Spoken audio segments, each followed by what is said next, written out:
देख रहे हैं आप। मैं हूं आशीष त्रिपाठी आपके साथ और शुरुआत इस वक्त की बड़ी खबर से। Delhi high court justice Yashwant Verma मामले में घर में आग लगने से जुड़ा एक वीडियो सामने आया जहां भारी मात्रा में कैश मिला था। दरअसल दिल्ली पुलिस कमिश्नर की ओर से शनिवार को एक वीडियो शेयर किया गया था और वीडियो ऐसे समय पर सामने आया जब दिल्ली हाई कोर्ट के मुख्य न्यायाधीश डीके उपाध्याय ने जस्टिस यशवंत वर्मा के सरकारी आवास से नकदी मिलने के मामले में भारत के चीफ जस्टिस संजीव खन्ना को एक रिपोर्ट सौंप दी है। और इसी दौरान जस्टिस वर्मा के घर के अंदर का वीडियो सामने आया जिसमें जले हुए नोटों के बंडल दिखाई दिए हैं और दिल्ली हाई कोर्ट के चीफ जस्टिस की रिपोर्ट में गहरी जांच की सिफारिश की गई है। दिल्ली हाई कोर्ट के जज यशवंत वर्मा के बंगले में आग लगने से एक बहुत बड़ा खुलासा हुआ जिसमें उनके घर से भारी मात्रा में कैश बरामद हुआ था।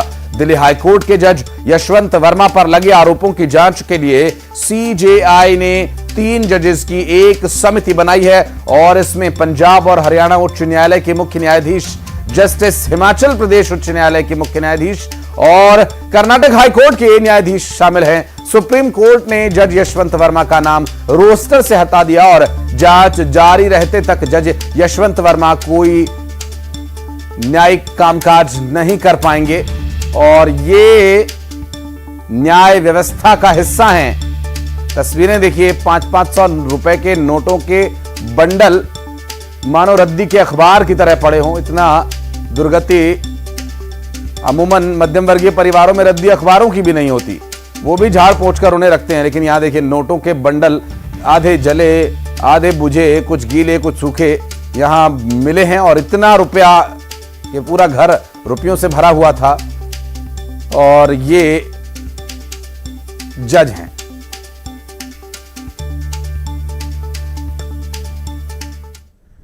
और एक्टर सुशांत सिंह राजपूत की मौत के मामले में सीबीआई ने क्लोजर रिपोर्ट दायर कर दी है। सीबीआई ने क्लोजर रिपोर्ट में सुशांत सिंह राजपूत की मौत के मामले में एक्टर रिया चक्रवर्ती और उनके परिवार को क्लीन चिट दी है। मुंबई की कोर्ट में दायर सीबीआई की रिपोर्ट में रिया चक्रवर्ती और उनके परिवार के खिलाफ कोई सबूत न होने की बात कही गई, उनको क्लीन चिट दे दी गई है। सुशांत के पिता ने रिया चक्रवर्ती के ऊपर जो आरोप लगाए थे और रिया ने जो सुशांत के परिवार पर आरोप लगाए थे, दोनों केसेस में क्लोजर रिपोर्ट दाखिल कर दी गई है। सीबीआई ने 2020 अगस्त के सुशांत केस टेक ओवर करके जांच शुरू कर दी थी और 4 साल की जांच के बाद क्लोजर रिपोर्ट दाखिल की गई थी। सूत्रों के मुताबिक सीबीआई को कोई ऐसा सबूत नहीं मिला कि किसी ने सुशांत को सुसाइड के लिए फोर्स किया था और अब सुशांत सिंह के परिवार के पास वी प्रोटेस्ट पिटीशन मुंबई कोर्ट में दाखिल करने का एक विकल्प बचा है। सीबीआई ने एम्स के एक्सपर्ट्स से सुशांत के सुसाइड और फॉल प्ले केस में जांच की थी। एम्स फॉरेंसिक टीम ने किसी भी तरह के फॉल प्ले से इनकार किया है।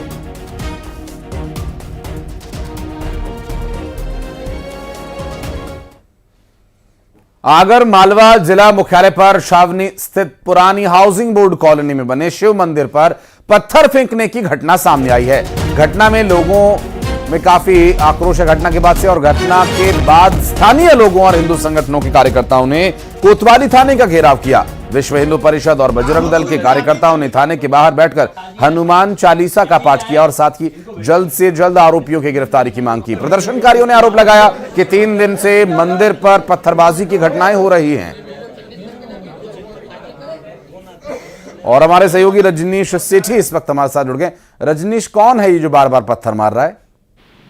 जी, आपको बता दूं कि ये आगरमालवा जिला मुख्यालय पर जो पुरानी हाउसिंग बोर्ड कॉलोनी है उसमें एक शिव मंदिर है। वहां पर अज्ञात बदमाशों द्वारा जो विगत 3 दिनों से पत्थर फेंके जा रहे हैं, इस तरह का आरोप हिंदू संगठनों ने लगाते हुए कल रात में देर रात में जो कोतवाली थाना है उसका घेराव कर दिया और वहां पर थाने के बाहर बैठकर हनुमान चालीसा का पाठ भी किया प्रदर्शन करते हुए। इन लोगों का आरोप था कि वहां पर रोज रात में अज्ञात बदमाशों द्वारा जो श्रद्धालु है या जो बच्चे वहां पर खेलते हैं उनके ऊपर पत्थर फेंके जा रहे हैं।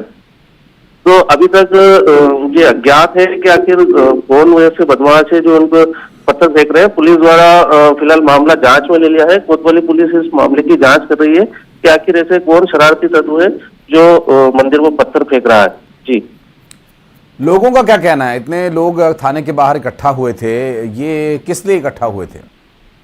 ये जो हिंदू संगठन के लोग थे, इनका कहना है कि इस तरह की जो घटना है उसको वो लोग मान्य नहीं करेंगे और वो इसका विरोध करते हैं। और कुछ जो घर है मंदिर के समीप 5-6 घरों को उन्होंने बताया कि शायद हो सकता है कि यहाँ से कहीं पत्थर आए हों। तो पुलिस को इसकी जानकारी दी गई है, लेकिन अभी ये पूरा जांच का विषय है कि आखिर कहाँ से पत्थर आ रहे हैं, कैसे हो रहा है। ठीक है, रजनीश साहब नजर बना रखिएगा, आगे डिटेल्स देने के लिए फिर लौटेंगे आपके पास। बहुत शुक्रिया आपका फिलहाल इस पूरे मामले पर जानकारी देने के लिए।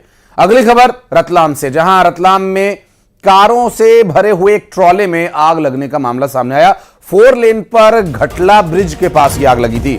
दमकल ने आग पर काबू पाया है। बेंगलुरु से हरियाणा जा रहा था ये ट्रॉला और कार से भरे हुए ट्रॉले में धधकती आग की ये तस्वीरें आप देख सकते हैं, जहां इस पूरी घटना में जानकारी मिली है कि बेंगलुरु से ये ट्रॉला हरियाणा के लिए चला था और रतलाम में ये दुर्घटना देखने को मिली 4 लेन के घटला ब्रिज के पास। जल चुकी।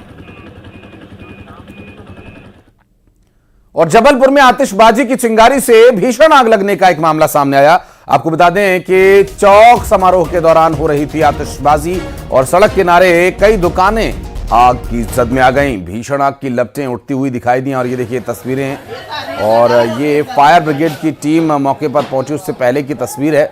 और पाटन थाना क्षेत्र काली मंदिर बाजार की पूरी घटना है। हालांकि फायर ब्रिगेड की टीम ने मौके पर पहुंच करके आग पर काबू पा लिया था। और इस पूरी घटना के दौरान की कुछ तस्वीरें जो सामने आई हम आपको दिखा रहे हैं, मानो आग की बारिश हो रही है। देखिए बूंद बूंद करके आग यहाँ टपक रही है। और ये जो तस्वीर आप देख रहे हैं चौक समारोह के दौरान आग लगने की तस्वीर है, एक्सक्लूसिव फुटेज।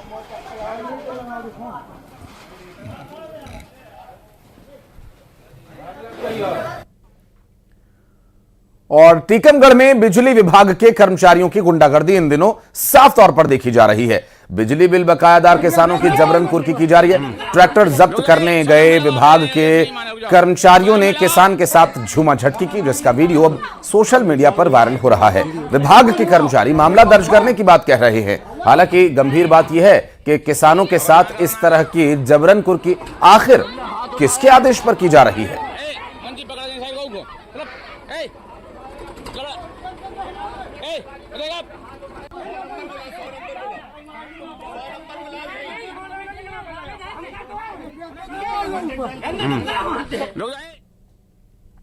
और सीधी में पुरानी रंजिश में पति पत्नी की दबंगों ने जमकर पिटाई कर दी।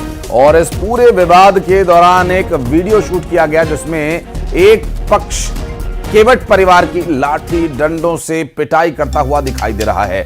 और पीड़ित केवट परिवार ने मझौली पुलिस से शिकायत कर न्याय की गुहार लगाई है। पीड़ितों का मेडिकल करवाया गया है और इससे पहले भी आरोपियों ने जमीन और रास्ते के विवाद को लेकर इस परिवार के साथ मारपीट की थी।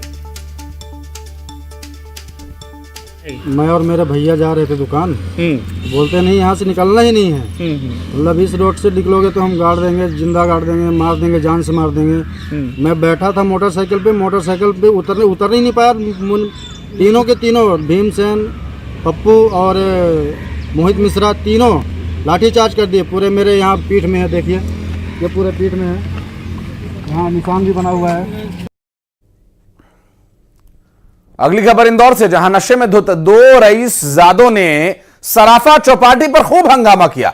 दोनों रसूख दिखाने के लिए काली फिल्म लगी एक फॉर्च्यूनर कार लेकर पहुंचे थे और पुलिस के रोकने पर दोनों युवकों ने हंगामा करना शुरू कर दिया। युवकों को पुलिस ने गिरफ्तार कर जेल भेज दिया है। और ये ब्लैक फिल्म गैर कानूनी है। किसी के भी वाहन पर इस तरह की ब्लैक फिल्म यदि पाई जाती है तो अच्छा खासा भारी भरकम मोटा चालान इस पर हो सकता है।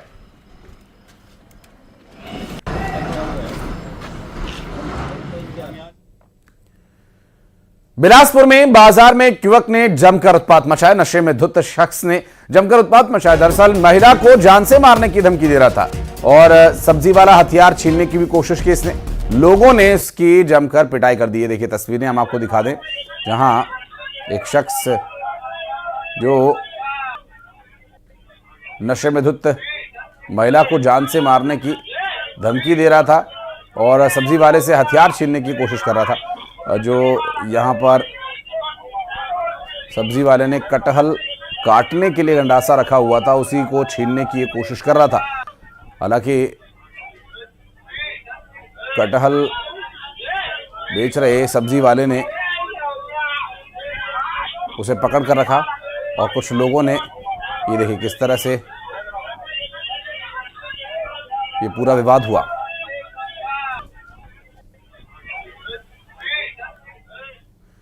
इंदौर के भावना सिंह हत्याकांड मामले में एक बड़ा अपडेट सामने आया। मुंह भोले भाइयों ने अंतिम संस्कार किया, दादी और चाचा ने मना कर दिया था। दरअसल न्यूज़ 18 पर खबर दिखाए जाने के बाद भाई इंदौर पहुंचा था और इंदौर में ही भाई ने अंतिम संस्कार किया है।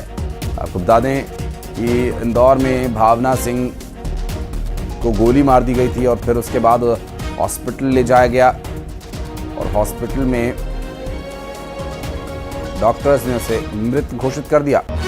और ये खबर सामने आने के बाद जब न्यूज़ 18 पर खबर देखी तो मुंह बोले भाई इंदौर पहुंचे और उन्होंने ही अंतिम संस्कार किया।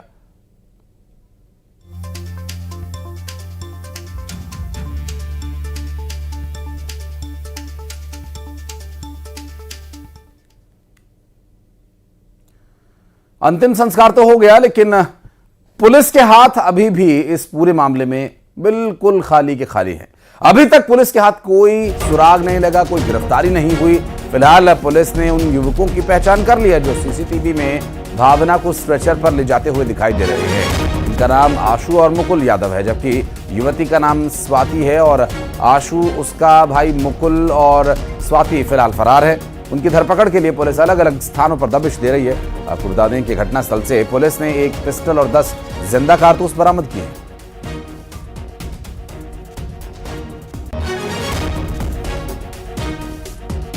बॉडी का पोस्टमार्टम के लिए इसको एमआई हॉस्पिटल भेजा जा रहा है।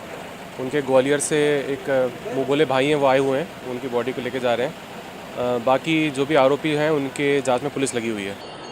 भावना सिंह नामक युवती को गोली लगने की घटना जो कि लसुड़िया थाना क्षेत्र में हुई थी, इसमें एक 302 का मामला पंजीबद्ध कर लिया गया है। इसमें 2 आरोपी अभी तक चिन्हित हो चुके हैं, जिसमें से एक आशु यादव है और एक मुकुल यादव है। इनके साथ में एक महिला साथी की भी जानकारी सामने आ रही है, उसकी भी तलाश में पुलिस लगी हुई है। नारायणपुर में जवानों ने नक्सलियों की बड़ी साजिश को नाकाम कर दिया।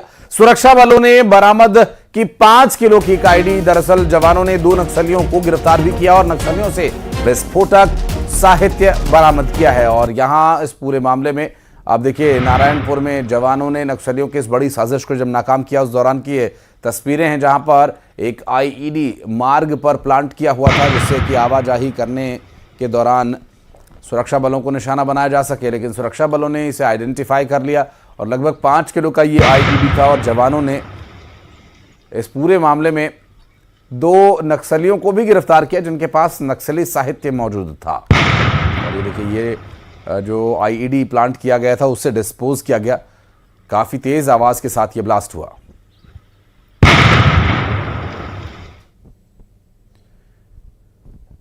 और अगली खबर धमतरी से, जहां धमतरी में व्यापारी से 20 लाख रुपए की लूट की वारदात को अंजाम दिया गया।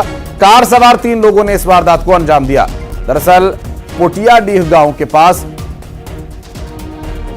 एक स्कॉर्पियो से आए बदमाशों ने इस कार को ओवरटेक किया और फिर तीनों कार से उतरे और कट्टा दिखाकर व्यापारी का आरोपियों से भरा हुआ बैग छीना और फरार हो गए। आरोपियों ने व्यापारी की कार को तोड़फोड़ डाला। व्यापारी पैसे लेकर धमतरी जा रहा था और वारदात के बाद पीड़ित ने पुलिस को खबर दी। फिलहाल पुलिस आरोपियों की तलाश में जुटी हुई है। धमतरी आ रहे थे हम लोग। हमारे धमतरी और राजनांदगांव के बीच में जो रास्ते में आमदी में हमारे साथ लूटपाट हुए हैं। पीछे हम लोग से मतलब कर तो नहीं देख नहीं पाए, यहीं पे अचानक आए और जैसे टक्कर मार दी हम लोग को गंदे तरीके से। आरोपियों की गाड़ी का जो नंबर प्लेट लगा हुआ था उसको हमने चेक कराया, वो नंबर उन्होंने गलत नंबर लगाया हुआ था और इनका जो प्रार्थी है उनका गाड़ी जो सैलेरियो है उनका सही नंबर है। आरोपी को कोशिश किया जा रहा है, भी आगे विवेचना की जा रही है। और आगरमालवा में बीजेपी जिला मंत्री अर्चना जोशी को जान से मारने की धमकी दी गई है। नलखेड़ा के भाजपा पार्षद पर देर रात फोन पर अभद्र भाषा का इस्तेमाल कर बात करने का आरोप लगाया गया। बीजेपी के कार्यक्रम की सूचना देने पर पार्षद गोवर्धन वेदिया पर धमकी देने का आरोप है। नलखेड़ा के वार्ड 9 के पार्षद हैं गोवर्धन वेदिया। भाजपा मंत्री अर्चना जोशी ने बीजेपी पदाधिकारियों को इसकी जानकारी दे दी है। सुसनेर थाने में रिपोर्ट भी दर्ज करवा दी गई है। पुलिस फिलहाल इस मामले की जांच में जुट चुकी है।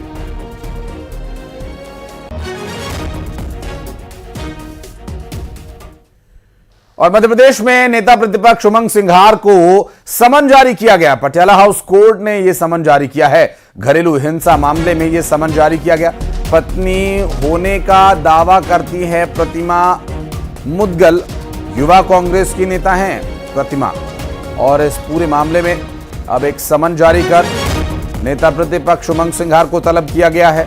बहरहाल देखना होगा कि इस आरोप का और इस समन का क्या जवाब पटियाला हाउस कोर्ट में देते हैं उमंग सिंघार। पटियाला हाउस में डोमेस्टिक वायलेंस का केस फाइल किया है मैंने, जिसमें माननीय न्यायालय ने संबंध जारी किया है उमंग सिंघार को, जो कि नेता प्रतिपक्ष है मध्य प्रदेश में। और उमंग सिंघार जी ने डोमेस्टिक वायलेंस किया है, जिसके अगेंस्ट हमने डोमेस्टिक वायलेंस का केस फाइल किया था, क्योंकि उन्होंने पूर्व में भी 3 शादियां की थी और एक रोका किया था। तो ये सारी चीज़ों को लेकर हमने ऑब्जेक्शन वहाँ पे किया, क्योंकि हमें पता नहीं था और इन्होंने हमसे शादी कर ली थी पत्नी के रहते हुए। तो ये इसके अगेंस्ट हमने केस फाइल किया। और इंदौर नगर निगम ने गांधी भवन स्थित करीब 10 दुकानों को सील कर दिया। नगर निगम ने यह कार्रवाई संपत्ति कर की बकाया राशि का भुगतान न होने के चलते की है। गांधी भवन पर लगभग 10 लाख रुपए की संपत्ति का कर बकाया था, जिसे लेकर नगर निगम ने यह कदम उठाया। और इस बिल्डिंग को, जिसमें कांग्रेस पार्टी का कार्यालय भी चल रहा है, कहना है कि अगर जल्द ही संपत्ति कर का भुगतान नहीं किया गया तो पूरी बिल्डिंग को सील करने की कार्रवाई की जाएगी। गांधी भवन जो कि मोहनलाल गांधी ट्रस्ट के नाम से दर्ज है हमारे यहाँ पे, उन पर संपत्ति का कुछ 10 लाख रुपए से अधिक बकाया आ रहा है। इस कारण से उनकी जो दुकानें हैं उनको सील करने की कार्रवाई की गई है। कितनी दुकानें हैं? कुल लगभग वहाँ पे 9-10 दुकानें हैं, बट जो सील की गई है वो 9 दुकानें सील की गई है अपने द्वारा। और मंदसौर में एक अनोखा मामला सामने आया। यहां पर अंतिम संस्कार के 18 महीने बाद एक लड़की जिंदा लौट आई है। जी हां, और सबसे बड़ी बात तो ये कि इस महिला की हत्या के आरोप में 4 लोग जेल में बंद हैं। आपको बता दें कि मंदसौर के गांधी सागर के नावली की रहने वाली महिला ललिता लापता हो गई थी। अगस्त 2023 में एक वीडियो वायरल हुआ था और वीडियो झाबुआ के थांदला का था, जिसमें एक महिला को ट्रक से कुचल दिया गया था। परिजनों ने मृतका की पहचान ललिता के रूप में की थी और ललिता का अंतिम संस्कार भी हो चुका था। महिला की हत्या के आरोप में 4 को गिरफ्तार भी किया गया और सभी 4 आरोपी झाबुआ जेल में बंद हैं। लौटकर आई ललिता ने बताया कि वो शाहरुख नाम के एक व्यक्ति के साथ चली गई थी। बाद में शाहरुख ने उसे 5 लाख रुपए में कोटा में किसी शख्स को बेच दिया था और पिछले 1.5 साल से वो वहीं थी और अब मौका मिला तो वो किसी तरह से भागकर यहाँ आ गई। 1.5 साल से सर मैं यहाँ से भाग के गई हूँ शाहरुख के साथ में। शाहरुख मेरे को ले गया, जो मेरे को हवाई नहीं लगने दिया, आगे से आगे बेच दी मेरे को 5 लाख में। 1.5 साल में मेरे को मौका मिला, मैं भाग के आ गई। ये ललिता के परिवारजनों ने करीब 1.5 साल पहले शिनाख्ती की थी, जिसमें अपनी बेटी को उन्होंने मृतिका बताया था और जिसके बेसिस पे मर्डर का केस थाना में पंजीबद्ध हुआ था। उसमें कुछ लोगों को गिरफ्तार भी किया गया था। तो ये अभी जो है वापस से वो महिला आई है, तो पुलिस ने ये जो मैटर पूरा जो झाबुआ पुलिस में थाने को सूचना दी गई है। और बिलासपुर में धर्मांतरण का मामला फिर सामने आया। मस्तूरी में धर्मांतरण के खेल का खुलासा हुआ और लवार में हिंदू संगठनों ने पुलिस के साथ दबिश दी। यहां एक घर में प्रार्थना सभा चल रही थी, जिसमें बड़ी संख्या में महिलाएं भी मौजूद थीं और यहां बीमार और गरीबों को पैसे का लालच देकर धर्म परिवर्तन कराए जाने का आरोप हिंदू संगठनों ने लगाया। पुलिस ने मामला दर्ज किया। दरअसल रवि केवर्त और उसके साथियों को गिरफ्तार कर पुलिस जांच में जुटी हुई है। तो तबियत खराब है, चलो मैं इलाज करवाता हूँ। चलो थाना मस्तूरी क्षेत्र अंतर्गत ग्राम भूतरी डीलावर में रवि कैवर्त एवं उनके अन्य साथियों द्वारा अपने घर में ही लोगों को, आम लोग जो दूर दराज के लोग थे उनके आसपास के लोगों को इकट्ठा करके धर्म परिवर्तन हेतु लालच देकर, पैसे का प्रलोभन देकर इकट्ठा किया गया था। जिसकी सूचना पर से उनकी शिकायत सही पाए जाने पर रवि कैवर्त उनके 3 साथियों के विरुद्ध FIR करते हुए उनको गिरफ्तार किया गया है। मामले में विवेचना जारी है। और बिलासपुर जिला अस्पताल में अवैध वसूली का एक मामला सामने आया। दरअसल गर्भवती महिला ने डॉक्टर पर आरोप लगाया 6,000 रुपए की अवैध वसूली का। परिजनों ने डॉक्टर को 2,000 दिए और डॉक्टर को बाकी पैसे न दिए जाने पर अभद्रता की गई। परिजनों ने सिविल सर्जन से शिकायत की। अस्पताल प्रबंधन ने जांच के आदेश दिए। डॉक्टर वंदना चौधरी का आरोपों से इनकार है।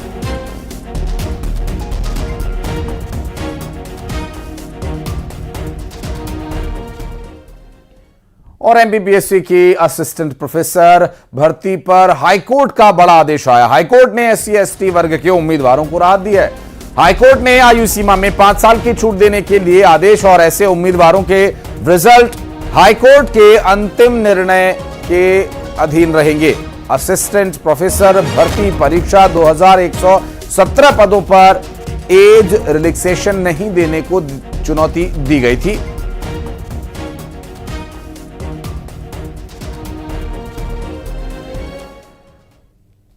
देवास में पानी को लेकर जमकर विवाद हो गया। जेठ ने बहू पर फावड़े से हमला कर दिया और महिला की हालत काफी नाजुक बताई जा रही है। घायल महिला जिस पर फावड़े से हमला किया गया, अस्पताल में इसे भर्ती कराया गया। और ये देखिए, ये किस तरह से महिला पर फावड़े से उसका जेठ हमला कर रहा है। और ये देखिए, खाते गांव के संदलपुर में ये वारदात हुई।